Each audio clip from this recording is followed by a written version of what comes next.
And now back to 80/20 estate planning. Here's your host, estate planning expert, Al Gibbons. Welcome back to my guest, David Freese of Unruh, Turner, Burke, and Freese, Phoenixville and Westchester, Pennsylvania, and also to Tucker Boynton of Stradley, Ronon in Philadelphia.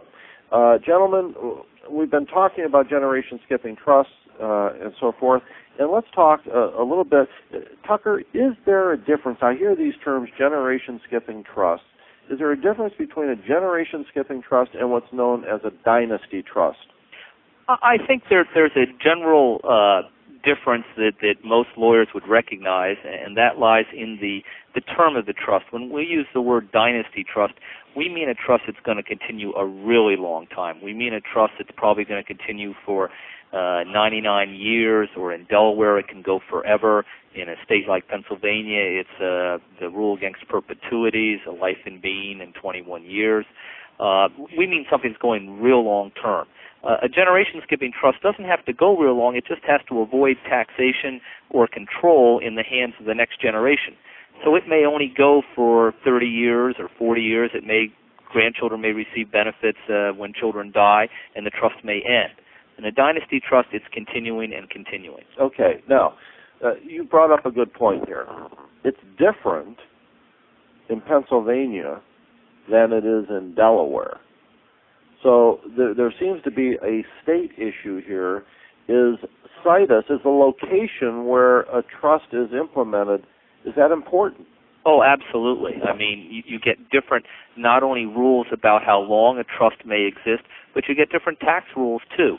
For instance, Delaware is very often selected because there is no state trust income tax payable in Delaware.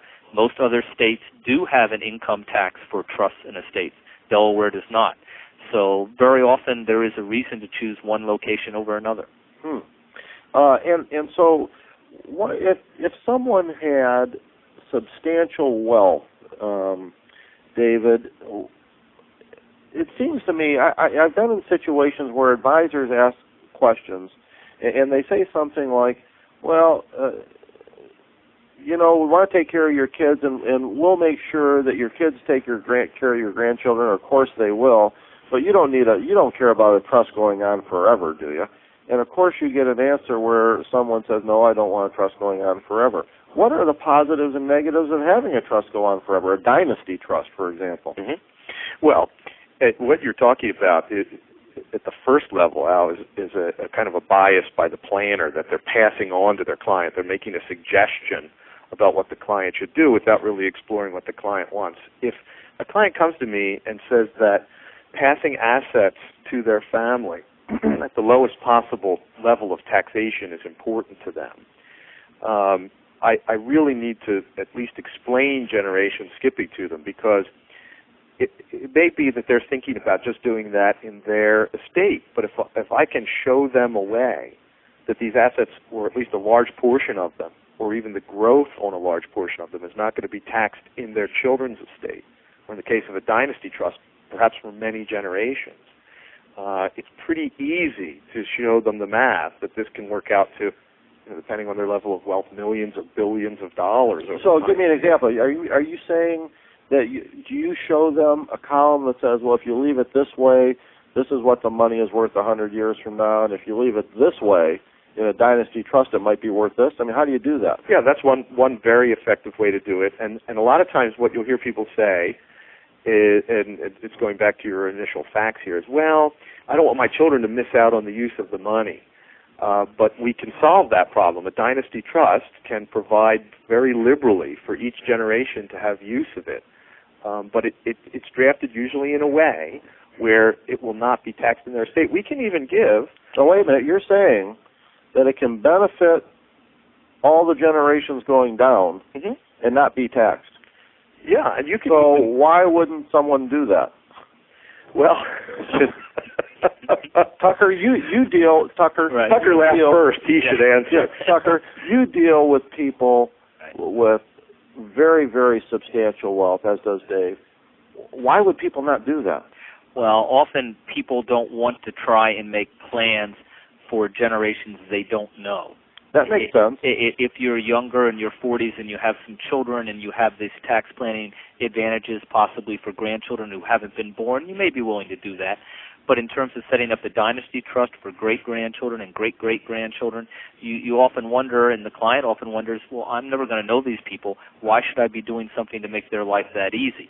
And the second part of that is often people are very concerned, and rightly so, about creating disincentives. Mm-hmm. If you're going to have this huge trust set up that's going to grow dramatically, it's going to throw off a lot of income eventually. Why should people get a free ride? And maybe you want to make sure that your grandchildren and great-grandchildren earn their livings and go to school and get educations because they need to take care of themselves. And creating this huge pot or golden pot at the end of the rainbow for 3 generations down may not be what you think is the best incentive. Okay, so Al, I frequently hear that also. There are a number of clients who've made an enormous amount of wealth and didn't start with any. These aren't folks that inherited wealth. Say to me, I didn't inherit it, and I think it might be a bad thing if future generations feel like they don't need to contribute. There are ways to balance that, by the way, in the drafting. And another thing that you could do in generation skipping that we haven't mentioned so far is that you can give very liberal powers of appointment to your children or your grandchildren, so that that the next generation can alter your plan and still not have it included in their estate. Oh, the parents for their grandchildren, for example, mm-hmm. or certainly for their children. But in a dynasty situation, could you have that generation sort of modify it along the way? Absolutely. We call it a special power of appointment, which can be exercisable during the individual's life or more commonly at death in their will to change the dispositive provisions going on down in that long-term generation. Okay, so trust. Then let's make sure I got my choices right here. If I'm a person of substantial wealth, it seems to me I can do it. I can plan it for my children. I could just and stop there. Or I could do generation skipping and sort of take care of my grandchildren, or I could do a dynasty trust. And if I didn't want to do a dynasty trust, it seems my choice is it seems my choice anywhere along the line is I can just pay taxes at some point and give the money to the government rather than give it to the next generation. So I'd like to find the alternatives that you guys are discussing so that I could make it work for dynasty trusts. Well, Al, I think one thing realistically is none of these are really alternatives. You can do any combination of these. Mm-hmm. Often people will do all kinds of things. They will. Okay, so it's not either or. Yeah, that's exactly right. Great. You can put them in combination. People will create trust for their children. People create trust for their grandchildren. People will create generation skipping trust, and people will do dynasty trust all in the same family. And Al, another point that we're kind of coming to logically here, for example, one of the alternatives is something that you mentioned at the start of the show, which is called a beneficiary controlled trust. Good, let's get to that. Sure.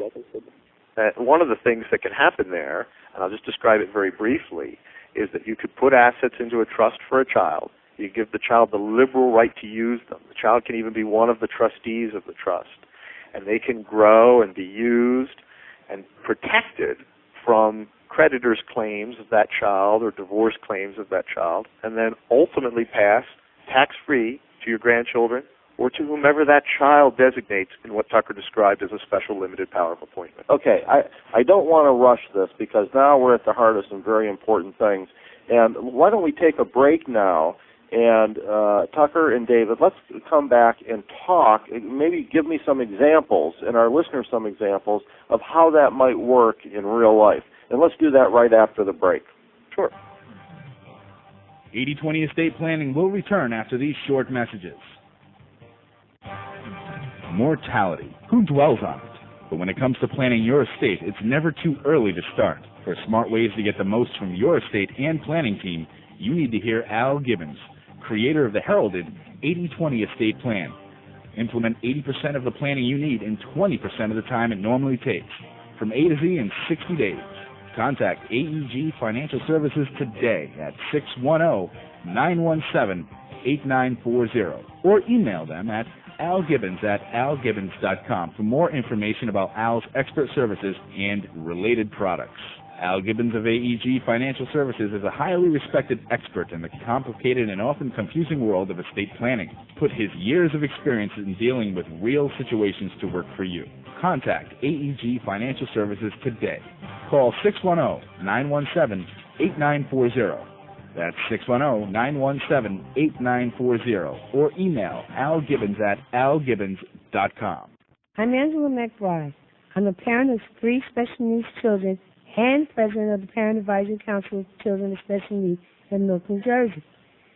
I have found that the book Math Power has helped me increase my children's math awareness. My 7-year-old is attention deficit hyperactive disorder. Just with some of the things I have chosen to use in the book, he's doing multiplication. He's excelling. He loves math with a passion. There's no way you can read Math Power and not understand what Dr. Pat is saying, because he says it in plain, simple English. Parents of special needs children want to read Math Power. You can look at the table of contents or index, and you can find where it is that your child may need help. I think that parents need to read Math Power because it's useful and parent-friendly. Math Power, How to Help Your Child Love Math, Even If You Don't, by Dr. Pat Kinchef, is available from bookstores everywhere. Money. It's just not what it used to be. Among other things, it's younger. But new money and old money have at least one thing in common. Phoenix, a company that's been helping people manage wealth for nearly 150 years. Phoenix understands that making money and knowing what to do with it are 2 very different skills. Call 1-888-456-3451 or visit us at phoenixwm.com. We could bring harmony to your life, if not to your music.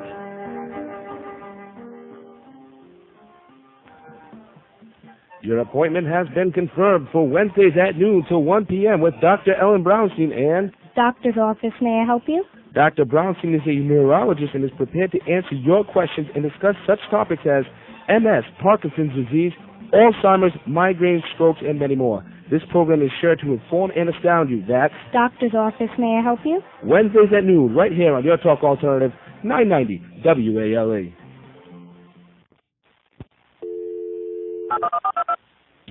Talk to our expert host.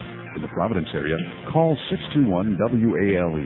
Outside the Providence area, call toll-free, 1-877-621-WALE.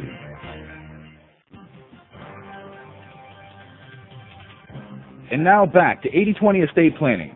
Here's your host, estate planning expert, Al Gibbons. Welcome back, and welcome to my guest, Tucker Boynton from Philadelphia, Dave Fries from Phoenixville, a suburb of Philadelphia, both outstanding and well-known attorneys in our marketplace. Dave, we were talking before the break about this concept known as, or sometimes referred to as beneficiary-controlled trust, and we were talking about trustees being able to do things. Can you give us an example of how this works, or how it might work? Sure. Typically, when people think about setting up a trust for a child, they think about setting up a trust where a child maybe needs some help in managing assets, or as Tucker described earlier, where you want to maintain control of voting a certain amount of stock of an entity. However, in the beneficiary-controlled trust scenario, what you're really trying to do is to give that child, who may be very wealthy in their own right and quite competent, some creditor protection. You can give them the opportunity to receive assets in a trust and to use them within a trust and then pass them on to their children or pretty much to whomever they want without being taxed again in the child's estate. And the way you do that is you say, well, in most trusts, you got to invest this money in a well-diversified portfolio and give the child the income and principal. But in this trust, we're going to allow the child to buy assets of any kind and to use them. In fact, we encourage use of the assets within the trust rather than the distribution of assets from the trust.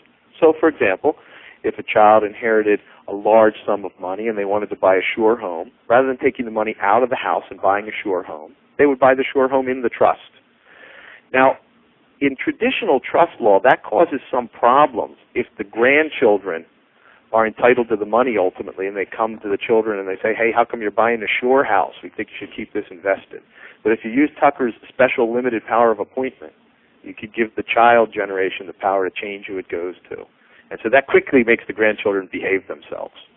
Okay. And so it gives you some protection. If you're the child, You could not create a trust like this for yourself, but if you inherit your money in this type of a trust, for some people and in some circumstances, it's better than an outright distribution because you can use it for all the things you want, and you can skip it to your kids or to your spouse, whomever you want, without taxation in your estate. Okay, so we have the taxation issue.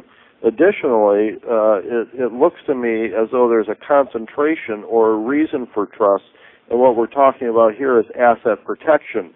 Now, as you know, I have to be in Washington, D.C. today, and I was listening to a talk this morning talking about asset protection, and I was thinking about it, and the speaker was saying, look, today you can lose 50% to estate taxes, or in a lawsuit you can lose 100% of your assets. So all of a sudden, asset protection looks like a pretty big issue.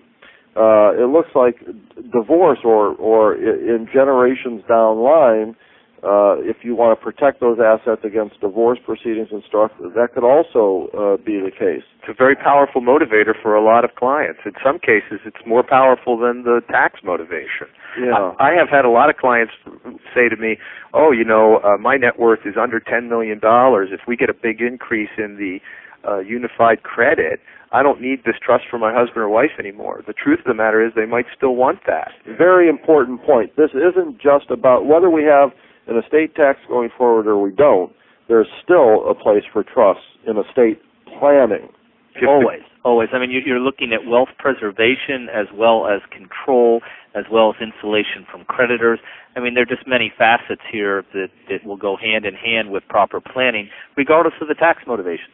So, and we should emphasize again that the trusts that we're talking about here are not revocable living trusts of the type that most people hear about. These are very different. Irrevocable. These are irrevocable. And that means, we're talking about. It means that the people creating them, once they've created them, cannot change their term. Okay. Doesn't mean they don't have any flexibility. That's right. Doesn't mean they can't find a more friendly trustee. Or fire them if they become unfriendly. Exactly. Okay. So, are there, when we're talking about these trusts, and we talk about beneficiary control, and we talk about the trust buying assets. I guess, how do you say that, Tucker? The trust should buy permanent assets, or whereas income of the person, the beneficiary of the trust, might buy, perishable assets or something. You know what I'm saying? Well, what's the term I'm looking for? I think what's going on here is that the certain beneficiaries of the trust, whether they're the current income beneficiaries or the future remainder beneficiaries, are being given pursuant to the trust terms the opportunity to control some of the investments.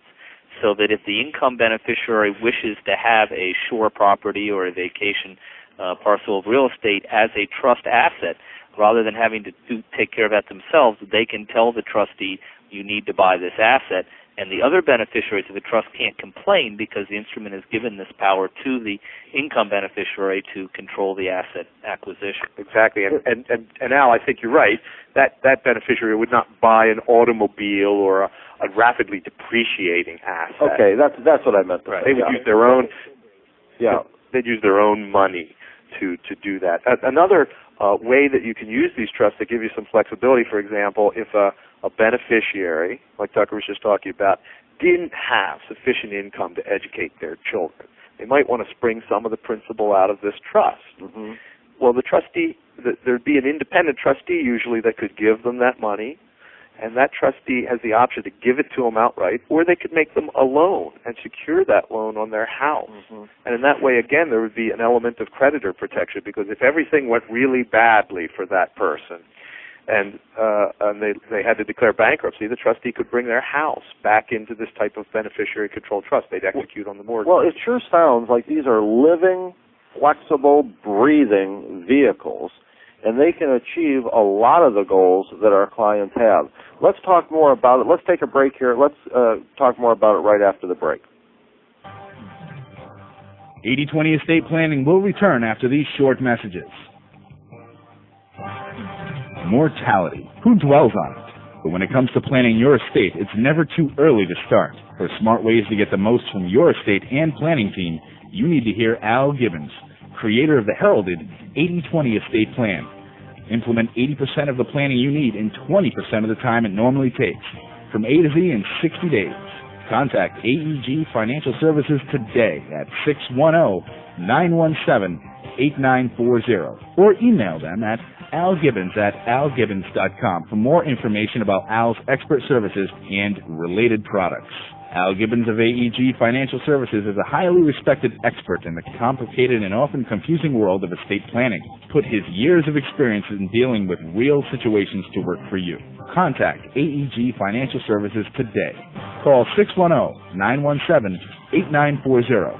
That's 610-917-8940 or email algibbons@algibbons.com. Are you tired of the same old healthcare consultants? You know, all of the promises and fancy talk, the handsome proposals with the soaring price tags, and then what do you get? Well, you can answer that for yourself.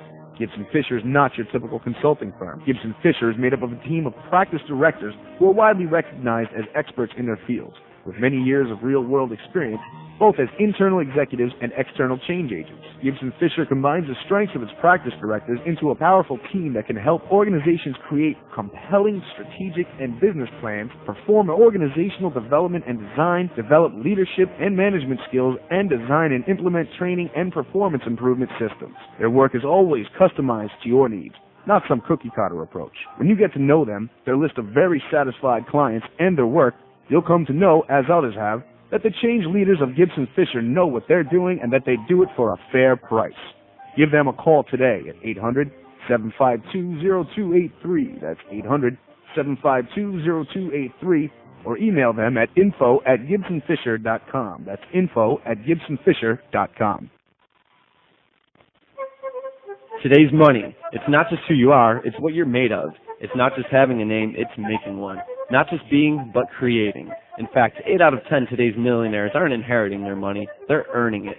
That's not just evolution, that's revolution. And one company understands how money has changed, and that company is Phoenix. Call 1-888-456-3451 or visit us at phoenixwm.com, because money is not what it used to be.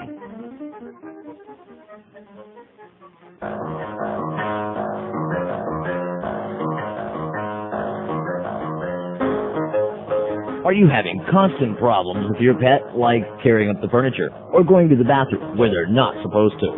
Then it's imperative that you listen to Animal Coaching with Maureen Hall every Thursday morning at 9. Maureen will give you the advice you need to have a better relationship with your pet. That's right, Animal Coaching with Maureen Hall every Thursday morning at 9 a.m. on your Renaissance radio station, WALE 990 AM.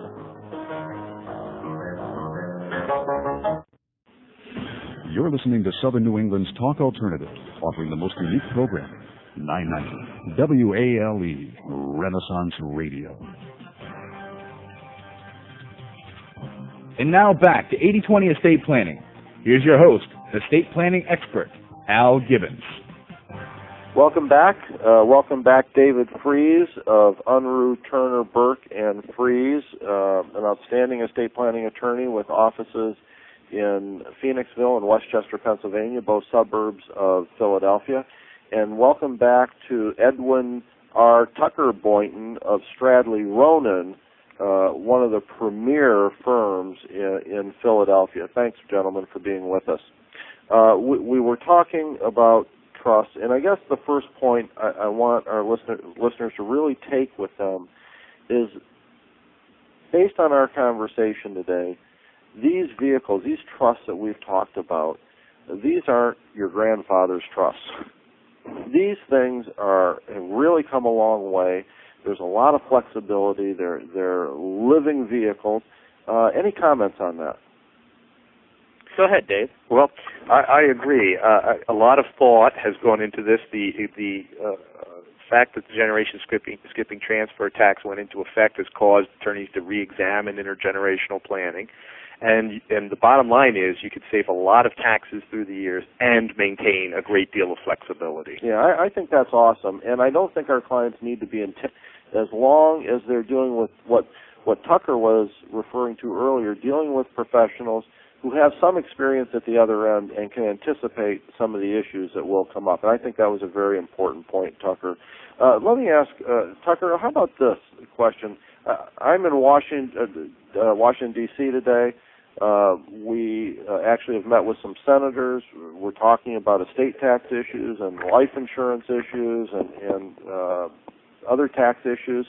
And what if there is an estate tax repeal or significant estate tax reform?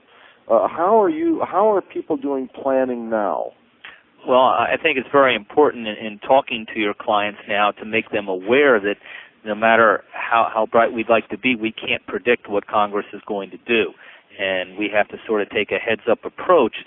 Certainly in any type of generation-skipping planning or gift situation, we are currently not recommending that we do it to the extent of actually incurring a current tax liability. With the possibility of a change in the laws that may eliminate any kind of gift, estate, or generation-skipping tax, we're very loath to have our clients incur such a tax. But often this planning is done in such a way to use exemptions and tax credits so that no actual tax liability is incurred. And in those cases, we're still doing the planning because even if the law does eliminate the tax, we should be no worse off. So I think you have to sort of look at both possibilities. Okay. Dave, pretty much on the same line? We take pretty much the same position. If it's a husband and wife, we could still move $1.3 million, or in many cases much more than that, without incurring a tax. Would it be safe to say then you're not advising your clients to overplan, but you're certainly not advising them not to do nothing? Oh, that's correct. And we're not to do anything. We're in a wait-and-see mode only with triggering taxes. Okay, good. So there is planning going on, and I want our listeners to be aware of that. We're not going to wait. We'll wait for some clarity, but not wait to do planning. We're at the end of our show. It's been a great show. We could do this for 2 or 3 more sessions just on this topic. Thank you, Tucker. Thank you, David. Thank you also to Phoenix Home Life. As our listeners know, I'm an independent life insurance professional. I deal with many different life insurance companies. I'm always proud to represent Phoenix Home Life, who does an outstanding job with wealth transfer products and vehicles and applications. So thanks to all of you, and until next week, we'll see you then. Thank you for listening to 80/20 Estate Planning with your host, Al Gibbons. You can tune in to our live broadcast every Tuesday at 4 p.m. If you would like to contact Al Gibbons, you may email him at algibbons@algibbons.com or mail your questions and comments to AEG Financial Services, The Commons at Valley Forge, 1288 Valley Forge Road, number 53, Phoenixville, Pennsylvania, 19460-2681. Please join us again.